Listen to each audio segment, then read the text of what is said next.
আজকে যেহেতু প্রথমবারের মতো কলকাতা সিনেমা আপনার মানে এখন কিভাবে কি বলবো সিচুয়েশন মেনে নিতে হবে, আসলে কিছু করার নাই।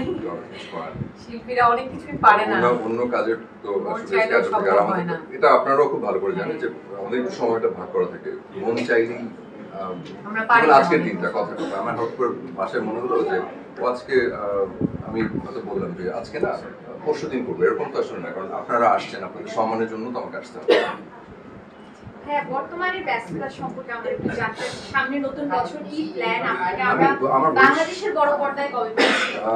ইনশাআল্লাহ দেখা যাক। সেটা হচ্ছে আসলে লাখ লাগে তো করার তো খুব ইচ্ছা আছে, তো অনেকগুলো গল্প নিয়ে কথা বলেছে, তো সব আসলে মনে হয় যে আরো ভালো কিছু মানে আশা করি আর কি। তো ওই ব্যাটে বলার যে কথাটা সবসময় বলি, ওই কথাটাতেই স্টিক করে আছে আর কি।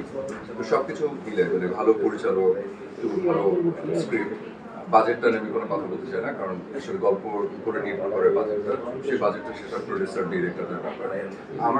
আমার যেটা ইচ্ছা যে খুব সুন্দর একটা গল্পে যেটা সবাই এন্টারটেইন হবে, মানুষ খুব ভালো বলবে, প্রশংসা করবে, এরকম ধরনের একটা যদি গল্প আমার কাছে আসে আমি একদম জান প্রাণ দিয়ে করার চেষ্টা করব। আচ্ছা,